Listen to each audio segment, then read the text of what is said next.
Hi friends, నమస్తే. Welcome back to our YouTube channel. ఈరోజు మనం చాలామంది యూట్యూబ్ స్టార్ట్ చేస్తున్నారు, కానీ ఎందుకు స్టార్ట్ చేస్తున్నారో వారికే తెలియట్లేదు. ప్రస్తుతం చూస్తే ప్రతి ఒక్కరు యూట్యూబర్సే, కానీ మినిమం యూట్యూబ్లో వీడియో ఎలా పోస్ట్ చేయాలో కూడా రూల్స్ ప్రకారం తెలియట్లేదు. సో అలాంటి వారి కోసమే నేనైతే ఇప్పుడు ఈ వీడియో అయితే తయారు చేస్తున్నానండి. దీనిలో నేను యూట్యూబ్కి సంబంధించి కంప్లీట్ గైడ్లైన్స్ అయితే ఇవ్వాలి అనుకుంటున్నాను. సో ఈ వీడియో చూస్తున్న ప్రతి ఒక్కరు కూడా మన వీడియోకి లైక్ అయితే ఇవ్వండి. మీరిచ్చే లైక్ వల్ల మన వీడియో చాలామందికి సజెస్ట్ చేయబడుతుంది, అందరికీ యూజ్ఫుల్గా ఉంటుంది. సో ఫస్ట్ యూట్యూబ్ స్టార్ట్ చేసిన తర్వాత మనం ఏం చేయాలి అంటే యూట్యూబ్లో పోస్ట్ చేయడానికి మంచి కంటెంట్ని ఎంచుకోవాలి. చాలామంది ప్రజెంట్ ఏం చేస్తున్నారంటే ఛానల్ క్రియేట్ చేసి వాటిలోనే మల్టీ కంటెంట్ అయితే పెడుతున్నారు. ఇక్కడ మీరు గుర్తుంచుకోండి, ఒక ఛానల్లో మనం cooking videos, kid videos, devotional videos, అలాగే డైలీ మనం చేసే యాక్టివిటీస్, మనం వాటర్ తాగింది, మనం స్నానం చేసింది, మనం బయటికి వెళ్ళింది, మార్కెట్కి వెళ్ళి కూరగాయలు కొనింది, ఇలా ప్రతిదీ కూడా దాంట్లో పోస్ట్ చేయడం వల్ల ప్రజలకి ఎటువంటి ఉపయోగం ఉంటుందో ఒకసారి మీరు గమనించండి. అంతేకాకుండా టెంపుల్కి వెళ్తారు, అక్కడ ఏదైనా డ్యాన్స్ వస్తుంటే ఆ డ్యాన్స్ను కూడా మనం రికార్డ్ చేసేసి దాన్ని తీసుకొచ్చి పోస్ట్ చేసేస్తున్నాము. సో ఎప్పుడైనా గుర్తుంచుకోండి, మనం యూట్యూబ్ స్టార్ట్ చేసాము అంటే యూట్యూబ్ ద్వారా మనం ఎదుటి వారికి ఏదైనా నేర్పుతూ ఉండాలి. అంటే ఇక్కడ మీరేం చేస్తున్నారంటే మీరు డైలీ చేసే యాక్టివిటీస్ని అందరికీ నేర్పడం వల్ల వాళ్ళు నేర్చుకుంటారా, అసలు అది ఏమైనా యూజ్ఫుల్లా కాదనేది గుర్తుంచుకోండి. సో మీరేం చేస్తారు అంటే ఎప్పుడైనా కానీ యూట్యూబ్ స్టార్ట్ చేస్తే మల్టీ కంటెంట్ అనేది అస్సలు పెట్టొద్దు. అంటే ఏంటంటే ఒక యూట్యూబ్ ఛానల్ ఒక కంటెంట్ మాత్రమే ఉండాలి. ఫర్ ఎగ్జాంపుల్ మీరు వంటకాలు చేయాలి అనుకున్నారనుకోండి, వంటకాలే పోస్ట్ చేయండి. లేదు నేను డివోషనల్కి సంబంధించిన వీడియోసే పోస్ట్ చేద్దాం అనుకుంటున్నాను అంటే డివోషనల్కి సంబంధించిందే పోస్ట్ చేయండి. లేదు వ్లాగ్స్ చేద్దాం అనుకుంటున్నాను అంటే అవే చేయండి. అంతేకాని మల్టీ కంటెంట్ ఇవ్వటం వల్ల మనకి లాభం కన్నా లాసే ఎక్కువ ఉంది. అదేంటంటే మనం మన యూట్యూబ్ ఛానల్ స్టార్ట్ చేసి మొదట కుకింగ్ వీడియోస్ పెట్టామనుకుందాం. సో మీరు పెట్టిన కుకింగ్ వీడియోస్కి చాలామంది ఇంప్రెస్ అయ్యి ఒక్క రోజులోనే 50 సబ్స్క్రైబర్స్ వచ్చారు అనుకుందాము. అలా 1 వీక్ కంటిన్యూ చేసిన తర్వాత ఆ వంటకాలు ఏం చేద్దాంలే అనుకొని మరలా కిడ్స్ వీడియోస్, మీ పిల్లలు డాన్స్ చేసిందో లేదా బయటకు వెళ్ళిందో ఏదో ఒక వీడియో పెట్టారో అనుకుందాము. సో మీకు వచ్చిన సబ్స్క్రైబర్స్ పర్లేదులే పిల్లలు కదా అని చెప్పేసి ఒక 2 డేస్ చూస్తారు. ఆ తర్వాత కూడా వారు మీరు కుకింగ్ వీడియోస్ పెడతారని ఎక్స్పెక్ట్ చేస్తారు. కానీ మీరేం చేస్తారు అంటే మరలా గుడి దగ్గరికి వెళ్ళి అక్కడ జరిగే డాన్సెస్ అన్నీ కూడా రికార్డ్ చేసి వాటిని తీసుకొచ్చి మరలా పోస్ట్ చేస్తారు. సో ఇలా మల్టీ కంటెంట్ పెట్టడం వల్ల వాళ్ళు ఏదైతే కోరుకుంటున్నారో అది లేకపోవడం వల్ల ఇప్పుడు ఫర్ ఎగ్జాంపుల్ వాళ్ళు వంటకాల వీడియోస్ కావాలి, అవి కాకుండా వేరే వస్తున్నాయి కాబట్టి దీనికి ఆల్టర్నేట్గా వేరే ఛానల్ని వెతుక్కుంటారు. సో వంటలు కావాలి కాబట్టి వంట ఛానల్స్కి ఇంప్రెస్ అయ్యి ఆ పర్టికులర్ ఛానల్స్ని అయితే వారు సబ్స్క్రైబ్ చేసుకొని మీ ఛానల్ని అన్సబ్స్క్రైబ్ అయితే చేసుకుంటారు. కాబట్టి ప్రతి ఒక్కరూ ఫస్ట్ మీరు గుర్తుంచుకోవాల్సింది ఏంటంటే మీ ఛానల్లో మల్టీ కంటెంట్ అనేది పెట్టొద్దు. ఆ తర్వాత మీకు మినిమం వీడియో ఎడిటింగ్ అయితే రావాలి. చాలామంది ఏం చేస్తున్నారంటే ఫోన్లో డైరెక్ట్గా వీడియోస్ తీస్తున్నారు, అప్పుడే స్పాట్లో అయితే వాయిస్ ఇస్తున్నారు. సో దీనివల్ల ఏం జరుగుతుంది అంటే మనం ఆ టైంలో ఏదైతే చెప్పాలి అనుకుంటున్నామో అవి సడన్గా గుర్తురావు. కాబట్టి మీరు ఏం చేస్తారంటే మొదట వీడియో షూట్ చేసేసేయండి. ఆ తర్వాత మీరు ఇంటికి వచ్చి ఒక ఎడిటింగ్ యాప్ని అయితే ఎంచుకోండి. సో కైన్ మాస్టరు, ఇన్షాట్ ఇలా చాలా ఉన్నాయి. కైన్ మాస్టర్, ఇన్షాట్ చాలా బాగా యూజ్ అవుతుంది. సో ఈజీగా కూడా మనం నేర్చుకోవచ్చు. అలాంటి యాప్లో ఏదో ఒకటి నేర్చుకోండి. సో అలాగా ఒక వీడియో ఎడిటింగ్ యాప్ని ఎంచుకొని దానిలో మీరు రికార్డ్ చేసిందంతా కూడా తీసుకొని మీకు బ్యాక్గ్రౌండ్లో ఉన్న నాయిస్ అంతా రిమూవ్ చేసేసి అంటే మ్యూట్లో పెట్టేసేసి మీరైతే మీకు తగ్గట్టుగా వాయిస్ అయితే ఇవ్వచ్చు. సో డైరెక్ట్గా మనం కనుక వాయిస్ ఇస్తే ప్రజల్ని ఇంప్రెస్ చేయలేము, ఎందుకంటే ఆ స్పాట్లో మనకి అంటే ఆలోచనలు రావన్నమాట. అందువల్ల వీడియో ఎడిటింగ్లో మీరు చేసిన రికార్డింగ్ మొత్తం తీసుకొని వాటికి ఫ్రెష్గా ఆడియన్స్ని ఇంప్రెస్ చేసే విధంగా అయితే వాయిస్ అయితే ఇవ్వండి. ఇక ఆ తర్వాత మరో పాయింట్ ఏంటంటే వీడియో ఎడిటింగ్ అప్పుడు మనం చక్కగా ఎడిటింగ్ యాప్లో రికార్డ్ తీసుకొని వాయిస్ అయితే ఇస్తున్నాము. అప్పుడు కూడా నాకు ఏం చేయాలో తెలియట్లేదు, ఎలా చెప్పాలో కూడా అర్థం కావట్లేదు అనుకుంటే మాత్రం మీరు ఏం చెప్పాలి అనుకుంటున్నారో దాన్ని ఒక బుక్లో రాసుకోండి. సో పాయింట్ వైజ్గా రాసుకొని వాటినే మీరు చదువుతూ చెప్పండి. సో ఈ విధంగా ప్రాక్టీస్ చేస్తే తర్వాత మీకు ఓన్గా చెప్పడం అయితే వచ్చేస్తుంది. ఆ తర్వాత మరొక పాయింట్ ఏంటంటే యూట్యూబ్లో అసలు షార్ట్ వీడియోస్ పోస్ట్ చేయాలా, లాంగ్ వీడియోస్ పోస్ట్ చేయాలా అని చెప్పేసి చాలామందికి అయితే డౌట్ వస్తుంది. ఇక్కడ మీరు గుర్తుంచుకోండి, మనకి సబ్స్క్రైబర్స్ ఎక్కువగా రావాలి, డబ్బులు వచ్చినా రాకపోయినా పర్లేదు అనుకుంటే షార్ట్ వీడియోస్ అయితే పోస్ట్ చేయండి. సో షార్ట్ వీడియోస్ పోస్ట్ చేయడం వల్ల మీకు సబ్స్క్రైబర్స్ అయితే వస్తారండి. ఎందుకంటే షార్ట్ వీడియోస్ అనేవి రికమెండ్ అనేది చాలా బాగుంటుంది. సో రీచ్ త్వరగా వస్తుంది కాబట్టి మీకు సబ్స్క్రైబర్స్ ల్యాక్స్లో వస్తారు, కానీ మీకు వచ్చే మనీ మాత్రం వేలల్లోనే ఉంటుంది. అది 2-3 వేలైనా అనుకోవచ్చు సంవత్సరానికి. సో అంత తక్కువగా ఉంటుంది కాబట్టి మీరు ఫస్ట్ నుంచి కూడా లాంగ్ వీడియోస్ చేయడానికి ఫోకస్ అయితే చేయండి. కాకపోతే లాంగ్ వీడియోస్తో ముందు నేను ప్రజల్ని ఇంప్రెస్ చేయలేను అనుకుంటే స్టార్టింగ్ షార్ట్ వీడియోస్ పోస్ట్ చేసి ఆ తర్వాత లాంగ్ వీడియోసే ఎక్కువ పోస్ట్ చేయండి. ఫైనల్గా నేను చెప్పేది ఏంటంటే మనీ ఎక్కువ సంపాదించాలి అంటే లాంగ్ వీడియోస్ పోస్ట్ చేయండి, రీచ్ ఎక్కువగా రావాలి అంటే షార్ట్ వీడియోస్ అయితే పోస్ట్ చేయండి. షార్ట్ వీడియోస్ వల్ల మనకి మనీ అయితే రావు కాబట్టి ఎక్కువగా లాంగ్ వీడియోస్ పోస్ట్ చేయడానికే మీరైతే టైం కేటాయించండి. ఇక నాకు పిల్లలతో అవ్వదు, లాంగ్ వీడియోస్కి నేను వాయిస్ ఇవ్వడానికి కూడా నాకు టైం ఉండదు అనుకుంటే ఏదో ఒకటి యూట్యూబ్ పెట్టాం కదా అనుకొని షార్ట్ వీడియోస్ మీదే మీరు రన్ అయితే చేసేసుకోండి. ఇక నెక్స్ట్ వచ్చేసి ఎటువంటి కంటెంట్ పెడితే మనకి రీచ్ అయితే వస్తుంది అని చెప్పి చాలామందికి డౌట్ అయితే ఉంటుంది.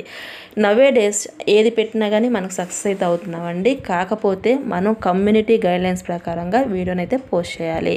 అదేవిధంగా మనం పెట్టిన వీడియోకి అట్రాక్టివ్గా థంబ్నెయిల్ అయితే ఇవ్వాలి. సో థంబ్నెయిల్ చూసి మన వీడియోని అయితే వాళ్ళు ఓపెన్ చేయాలి. ఆ విధంగా మీరు థంబ్నెయిల్ పెట్టగలిగితే మీరు యూట్యూబ్లో సగం సక్సెస్ అయిపోయినట్టేనండి. సో థంబ్నెయిల్స్ బాగా పెట్టాలి, టైటిల్ చాలా బాగా ఇవ్వాలి, టైటిల్తో పాటు కింద డిస్క్రిప్షన్ ఇవ్వాలి. అదేవిధంగా కింద కొన్ని ఆప్షన్స్ ఉంటాయండి, అవన్నీ కూడా మీరు ఫిల్ చేయాలి. ఫిల్ చేస్తేనే మీరు పెట్టిన వీడియోకి రీచ్ అయితే వస్తుంది. ఇకపోతే నా సజెషన్ ఏంటంటే ఏ కంటెంట్ పెడితే సక్సెస్ అవుతారు అంటే నవే డేస్ ఏంటంటే చాలామంది మూవీ ఛానల్స్ వల్ల బాగా క్లిక్ అవుతున్నారు. సో మూవీకి సంబంధించిన రివ్యూస్ ఇవ్వటం లేదా సెలబ్రిటీకి సంబంధించిన పర్సనల్ ఇన్ఫర్మేషన్ ఇవ్వటం, ఇలా మూవీకి సంబంధించి సెలబ్రిటీకి సంబంధించి ఏ కంటెంట్ తీసుకున్నప్పటికీ కూడా మీరు సక్సెస్ అయితే అవుతారు. కాకపోతే ఇటువంటి ఛానల్కి మీరు కంపల్సరీ వాయిస్ అయితే ఇవ్వాలి. ఒక్క మూవీ ఛానల్కే కాదండి, యూట్యూబ్ స్టార్ట్ చేసాము అంటే మినిమం వాయిస్ అయితే ఇవ్వాలి. వాయిస్తో పాటు మీ ఫేస్ కూడా చూపిస్తే ఫ్యూచర్లో ఎటువంటి ప్రాబ్లం అయితే ఉండదు. ఆ తర్వాత మరో పాయింట్ అండి, రీసెంట్గా షార్ట్ వీడియోస్కి యాడ్ సౌండ్స్ అని చెప్పేసి ఒక ఆప్షన్ అయితే వచ్చింది. సో దీనివల్ల చాలామంది ఏం చేస్తున్నారంటే వారు పోస్ట్ చేసే షార్ట్ వీడియోస్కి కొంత క్లిప్ తీసుకొని ప్రతిదానికి కూడా యాడ్ సౌండ్స్ అని యూజ్ చేసి వారైతే అప్లోడ్ చేస్తున్నారు. ఆ విధంగా ఛానల్ మొత్తం కూడా మన వాయిస్ లేకుండా ఓన్లీ పిల్లల వీడియోస్ తీసుకొని యాడ్ సౌండ్స్ యూజ్ చేసి పాటలు పెట్టుకుంటూ పోస్ట్ చేస్తే ప్రయోజనం అయితే ఉండదు. మన ఛానల్లో కంపల్సరిగా మనం వాయిస్ అయితే ఇవ్వాలి. యాడ్ సౌండ్స్ అనేవి కొన్నిటికే యూజ్ చేయాలండి, అన్నిటికీ కాదు. అంటే ఛానల్ మొత్తం అవే ఉండకూడదు, కొన్ని అవి ఉంచండి, కొన్ని వాయిస్తో పెట్టండి, పర్లేదు. ఇక ఆ తర్వాత చాలామంది చేస్తున్న బ్లండర్ మిస్టేక్ అండి ఇది. వాళ్ళు ఏమనుకుంటారు అంటే మనం యూట్యూబ్లో ఒక వీడియో పోస్ట్ చేయాలి కాబట్టి ఒక వీడియోని రికార్డ్ చేద్దాము, రికార్డ్ చేసి గూగుల్ ఓపెన్ చేసి వాళ్ళకి నచ్చిన ఒక సాంగ్ని అయితే డౌన్లోడ్ చేసుకుంటారు. సో సాంగ్ డౌన్లోడ్ చేసేసుకుంటే వాళ్ళ ఓన్ అవుదండి. సో సాంగ్ అనేది ఎవరో కంపోజ్ చేస్తారు, ఎవరో పాడతారు. ఆ మూవీకి సంబంధించిన రైట్స్ అన్నీ కూడా ఆ మూవీ ప్రొడ్యూసర్కి అయితే ఉంటుంది.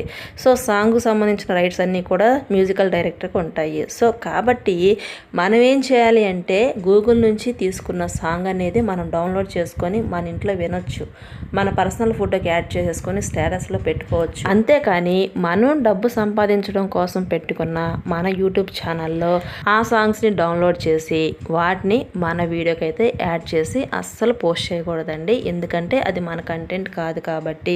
సో మీరు ఎప్పుడైతే అలా యూజ్ చేస్తారో ఆటోమేటిక్గా వాళ్ళు మీ మీద కాపీరైట్ క్లెయిమ్ అయితే వేస్తారు.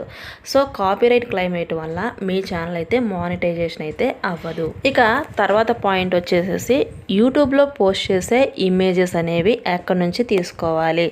సో యూట్యూబ్లో పోస్ట్ చేసే ఇమేజెస్ అంటే మనం ఒక వీడియో తయారు చేయాలంటే కొన్ని ఇమేజెస్ కావాలి. వాటిని ఎక్కడి నుంచి తీసుకోవాలి అంటే గూగుల్ నుంచి డౌన్లోడ్ చేసి తీసుకోవచ్చు, పర్లేదు.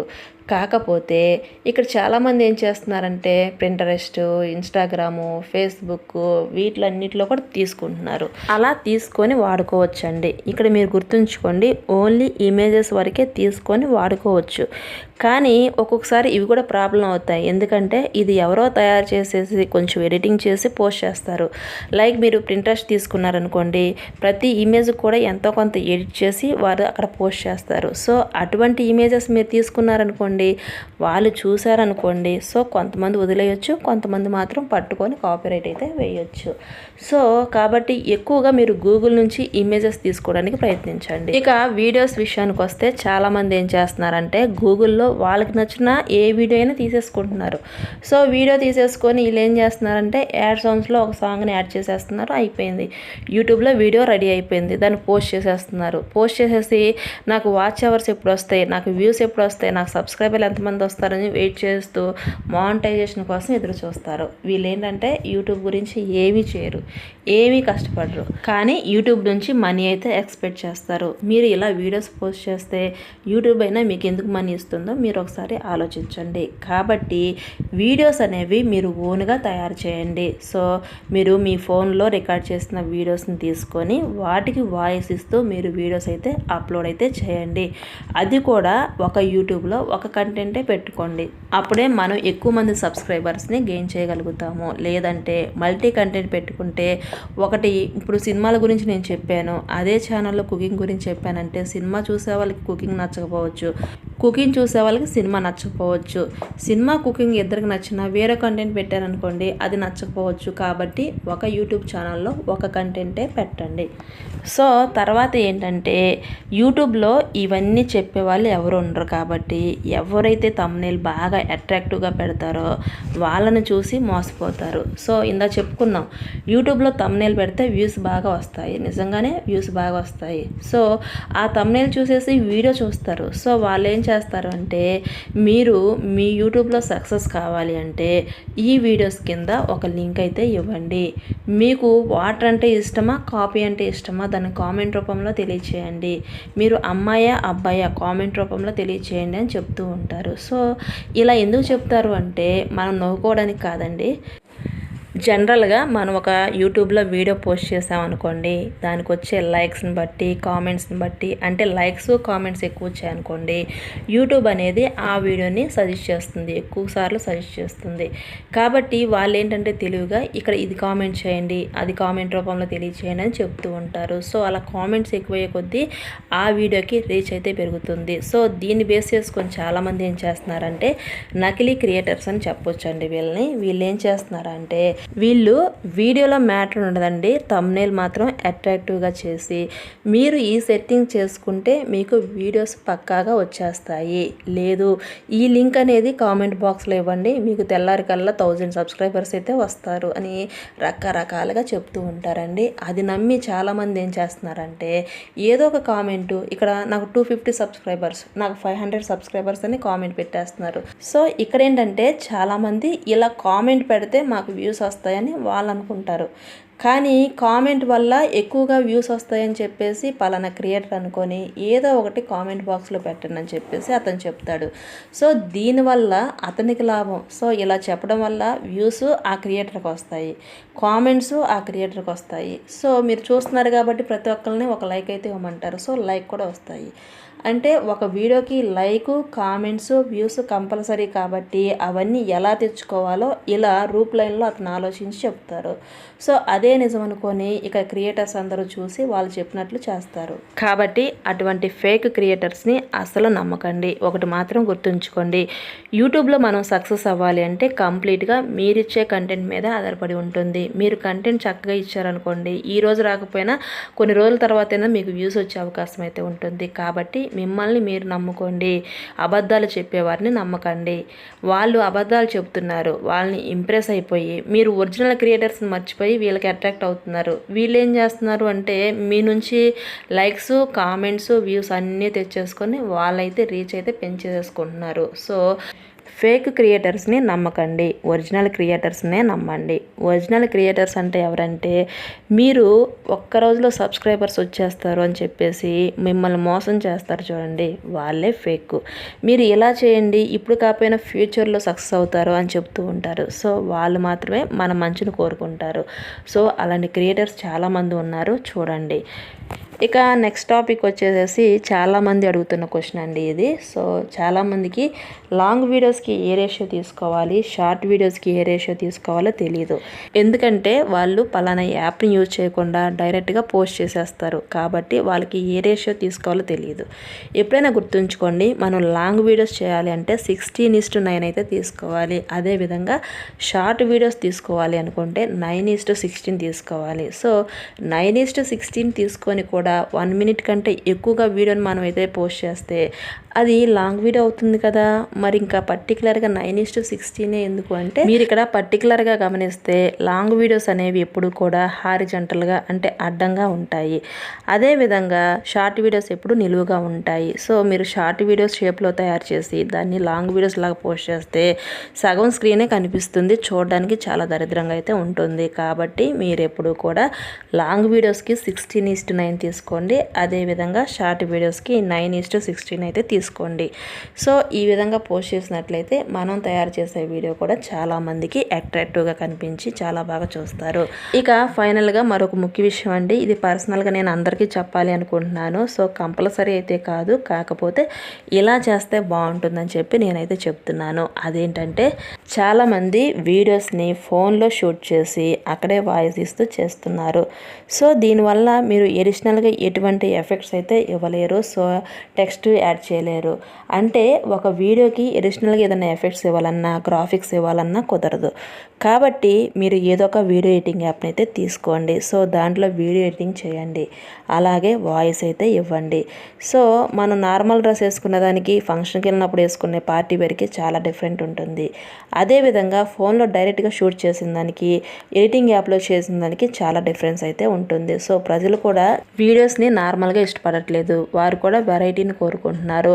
ఇది పోటీ సమాజం కాబట్టి ఒక వీడియో కన్నా ఇంకొంచెం బాగా చేయగలగాలి. సో వేరొక ఛానల్లో కంటెంట్ కన్నా మనం గొప్పగా ఇవ్వాలి. సో ఈ విధంగా ఆలోచిస్తే మీరు లైఫ్లోనే సక్సెస్ అవుతారు. ఒక యూట్యూబ్లోనే కాదండి, మీరు లైఫ్లో కూడా సక్సెస్ అవుతారు. కాబట్టి పోటీతత్వాన్ని పెంచుకోండి. సో స్వార్థపూరితంగా కాదు, వేరొకరి మీద గెలవాలి అనే కాన్సెప్ట్తో మీరు పోటీతత్వంతో ముందుకెళ్ళండి, మీరు లైఫ్లో సక్సెస్ అయితే అవుతారు. సో ఇది ఫ్రెండ్స్ సంగతి. నేను ఇచ్చిన ఈ ఇన్ఫర్మేషన్ మీ అందరికీ నచ్చిందని అనుకుంటున్నాను. వీటి గురించి మీకు ఏదైనా డౌట్స్ ఉంటే కామెంట్ రూపంలో తెలియచేయండి. అదేవిధంగా మీలో చాలామందికి వీడియో ఎడిటింగ్ రాకపోవచ్చు. యూట్యూబ్ పెట్టిన ప్రతి ఒక్కరికి కూడా వీడియో ఎడిటింగ్ రావాలని రూల్ అయితే లేదు, కానీ నేర్చుకుంటే కంపల్సరీ వస్తుంది. మీలో ఎవరైనా నేర్చుకోవాలి అనుకుంటే నన్ను నా ఇన్స్టాగ్రామ్ ద్వారా అయితే కాంటాక్ట్ అయితే అవ్వండి. సో నేనైతే వీడియో ఎడిటింగ్ కోర్స్ అయితే స్టార్ట్ చేశాను. సో చాలామంది కూడా నేర్చుకున్నారు. చాలా అంటే 100లో కాదండి, వేల మీద లెక్క పెట్టవచ్చు. ఒక 20 మెంబర్స్ దాకా నేర్చుకున్నారు. సో మీలో కూడా ఎవరైనా ఇంట్రెస్ట్ ఉంటే మా ఈ వీడియో ఎడిటింగ్ కోర్స్ని అయితే నేర్చుకోండి. సో ఈ వీడియో నచ్చితే లైక్ చేయండి, మీ ఫ్రెండ్స్కి షేర్ చేయండి. ఇలాంటి ఇంట్రెస్టింగ్ అప్డేట్స్ గురించి మన ఛానల్ అయితే వెంటనే సబ్స్క్రైబ్ చేసుకోండి. Thanks for watching.